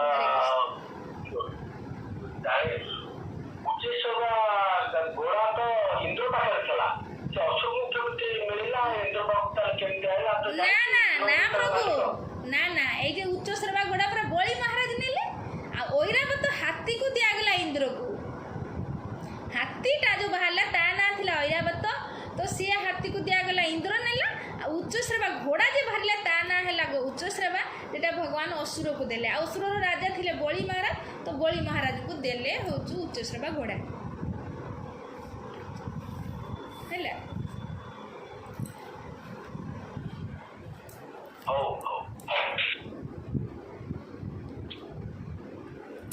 ଯାହା ଥିଲା ଟିକେ ପ୍ରଶ୍ନ ସମସ୍ତ ଯାହା ଇଏ ହେଲା। ତେଣୁ ବର୍ତ୍ତମାନ ମୁଁ ଗୋଟେ ଦିନ କହିବି ଗୁରୁଜୀ ପଦରେ ରଖିବେ। ହରେ କୃଷ୍ଣ। ମାତାଜୀ ବହୁତ ଧନ୍ୟବାଦ। ମୁଁ ଆଜି ଭଲ ଥିଲା ଯେ ଟିକେ ଯିବି ଠାକୁର ଦର୍ଶନରେ, ଆଉ ଗଲେ ଆପଣ ଦେଖା ହେଇଥାନ୍ତା, ହେଲା ହେଇପାରିଲାନି। ସେ ଆମ ସାଙ୍ଗଟାର ଦେହ ଟିକେ ଭଲ ରହୁନି, ସେ ବେଶୀ ରାଜି ହବନି, ମୁଁ ଏକା ଆଉ ଗଲି। ନହେଲେ ଗଲେ ସେପଟେ ଯାଇଥାନ୍ତି ଆପଣ ଦେଖି। ଯାହା ହଉ ବହୁତ ସୁନ୍ଦର ଭାବରେ ଆଜି ଆଉ ମାତାଜୀ ଆଜି ସୁନ୍ଦର ଡ୍ରେସ୍ ଖଣ୍ଡେ ପିନ୍ଧିଛନ୍ତି ଏକଦମ ପୁରା ଜାଜଲ୍ୟମାନ ଦେଖାଯାଉଛନ୍ତି ଯେମିତି ଆମ ପଛରେ ମୋ ପଛରେ ଜଗନ୍ନାଥ ଯେମିତି ଦେଖାଯାଉଛନ୍ତି ସେମିତି ମାତାଜୀଙ୍କର ବି ଡ୍ରେସ୍ ବହୁତ ସୁନ୍ଦର ମାନେ ଶାଢ଼ୀ ବହୁତ ସୁନ୍ଦର ଯାହା ହଉ ମାତାଜୀ ଯେତେବେଳେ ପଢୁଛନ୍ତି ଆଉ ଯୋଉ ରେଫରେନ୍ସ ଦଉଛନ୍ତି ସଂସ୍କୃତ ଭାଗବତରୁ ମୁଁ ସେଇଟା ଟିକେ ଦେଖୁଛି ସମୟ ଦେଇକିରି ଯୋଉ ରେଫରେନ୍ସ 8/9/28 ବର୍ତ୍ତମାନ ମାତାଜୀ କହିଲେ ମୁଁ ଟିକେ ସମସ୍ତ ପାଇଁ ପଢି ଦଉଛି ମାତାଜୀଙ୍କର ଯଦି ସମୟ ଥିବ ତ ଅଳ୍ପ ଟିକେ 2-4 ମିନିଟ୍ ଲାଗିବ ଆପଣ ଯୋଉ ରେଫରେନ୍ସ ଦେଲେ ଏବଂ ସୁରସୁରଗଣା ସମଦେଶ କାଳ ଇତ୍ୟାଦି ସେଇଥିରେ 2ଟା ଶ୍ଲୋକ ଆଉ ଗୋଟେ ଶ୍ଲୋକ ରହିଗଲା ସେଥିରେ ବି କିଛି ତତ୍ତ୍ୱ ଅଛି ଯାହା ମୁଁ ସେଇଟାକୁ ସଂସ୍କୃତ ଭାଗବତରୁ ସମସ୍ତ ପାଇଁ ପଢି ଦଉଛି ଆଉ ଏଇ ଯୋଉ ଗ୍ରହ ପ୍ରସଙ୍ଗରେ ଯୋଉ ଆଲୋଚନା ହେଲା ସେ ଗ୍ରହ କଥାଟି ଏଠି ଅଛି କିନ୍ତୁ ମାତାଜୀ ଯାହା କହିଲେ ସେତିକି କଥା ଅଛି ଆଉ ଅନ୍ୟ କଥାଟି ନାହିଁ ଏଠି ନାହିଁ ଏଠି କୁହାଯାଇଛି ଯାହା ଅଛି ସଂସ୍କୃତ ଭାଗବତରୁ ଓଡ଼ିଆରେ ମୁଁ ସେଇଟା ପଢି ଦଉଛି ଅନ୍ୟମାନଙ୍କ ପାଇଁ ଏଇଟା ବୁଝିବାକୁ ପଡ଼ିବ ଯଦି ମାତାଜୀ ଠିକ ରେଫରେନ୍ସ ଦେଇଛନ୍ତି ଏଥିରେ ବହୁତ କିଛି ପୌରାଣିକ ତତ୍ତ୍ୱ ଅନ୍ୟ ପୁରାଣ ପୂର୍ବେ ଆସିଛି ଆଉ ସିଏ କିନ୍ତୁ ଠିକ ଠାକ କହୁଛନ୍ତି ଯେ ଏଇ ଯୋଉ ଅମୃତ ପିଉକୁ ଭଗବାନ ନିଜର ତୀକ୍ଷ୍ଣ ଧାର ଚକ୍ରରେ ତାର ମୁଣ୍ଡ କାଟିଦେଲେ ତା ଦେହରେ ଅମୃତ ସଞ୍ଚାର ହୋଇନଥିବାରୁ ଦେହଟା ସିନା ତଳେ ପଡ଼ିଗଲା କିନ୍ତୁ ମୁଣ୍ଡଟା ଅମର ହୋଇଗଲା ବ୍ରହ୍ମା ସେ ମୁଣ୍ଡଟିକୁ ଗ୍ରହ କରିଲେ ସେ ରାହୁ ଗ୍ରହ ନାମରେ ବିଖ୍ୟାତ ହେଲା ତେଣୁ ସେ ଶତ୍ରୁଭାବ ରଖି ପ୍ରତିଶୋଧ ନେବା ନିମନ୍ତେ ସେହି ସମୟରୁ ପୂର୍ଣ୍ଣିମା ଏବଂ ଅମାବସ୍ୟା ଦିନ ଯଥାକ୍ରମେ ଚନ୍ଦ୍ର ଓ ସୂର୍ଯ୍ୟଙ୍କୁ ଆକ୍ରମଣ କରି ଆସୁଛନ୍ତି ତେଣୁ ସୁନ୍ଦର କଥାଟି ଯୋଉ ମାତାଜୀ ଗୋଟେ କଥା କହିଲେ ଆପଣ ଭଲ ମନେ ଶୁଣନ୍ତୁ ମୁଁ କୋଉ ସମୟରେ କହେ ଯେ ଶାସ୍ତ୍ର ହଉଛି ପ୍ରମାଣ ଆମେ ମନକୁ କିଛି କହିପାରିବେନି ଶାସ୍ତ୍ର ହିଁ କେବଳ ପ୍ରମାଣ ଯୋଉ ପ୍ରମାଣ ଆମେ ଦେଖିବା ଆମ କି ଶାସ୍ତ୍ର ପୁଣି ଯୋଉଗୁଡା କି ମାନ୍ୟତା ପ୍ରାପ୍ତ ଶାସ୍ତ୍ର ଏଇ କଥା ଠିକ ଯେ ୟା ପରେ ମଧ୍ୟ ବହୁତ ଶାସ୍ତ୍ର ଲେଖା ହେଇଛି ଯେମିତି ଏଇ ଶାସ୍ତ୍ର ମାନଙ୍କର ଅବଲମ୍ବନରେ ଧର ଯୋଉ ସଂସ୍କୃତ ପୁରାଣ ମାନଙ୍କର ଅବଲମ୍ବନରେ କିଛି କିଛି ଲୋକ ତାପରେ ପରେ ଆମର ଲୋକାଲ ପିପୁଲ ଲୋକାଲ ଲାଙ୍ଗୁଏଜେସରେ ସେ ହେଇପାରେ ତାମିଲ ତେଲୁଗୁ ଓଡ଼ିଆ ସେଇଥିରେ ମଧ୍ୟ କିଛି କିଛି ଲେଖା ହେଇଛି ସେଇଥିରେ ବି ଟିକେ ଆପଣ ସବୁ ମିଶାମିଶି ଅଛି ବା ହୁଏତ ଯେମିତି ଆପଣ ପ୍ରଶ୍ନ କଲେ ସେଇଭଳିଆ ସମାଧାନ ମଧ୍ୟ ଦେବାର ସେ ଚେଷ୍ଟା କରାହଉଛି ଯଦି ଏଟା ଯଦି ରାହୁ ଆଉ ତାହେଲେ କେତୁ କୁଆଡେ ଗଲା ଏଇ ପ୍ରକାର ଆଲୋଚନା ହଉଛି ସେ ସମୟରେ ଏଇଭଳିଆ କଥା ହଉଛି ମତେ ଲାଗୁଛି ବୋଧେ ଦେବଦୁଲାଲ ଭାଇ କହିଲେ ବୋଧେ ସେ ଯୋଉ ରାହୁ କେତୁ କଥା କିନ୍ତୁ ଠିକ ହବ ଦେଖନ୍ତୁ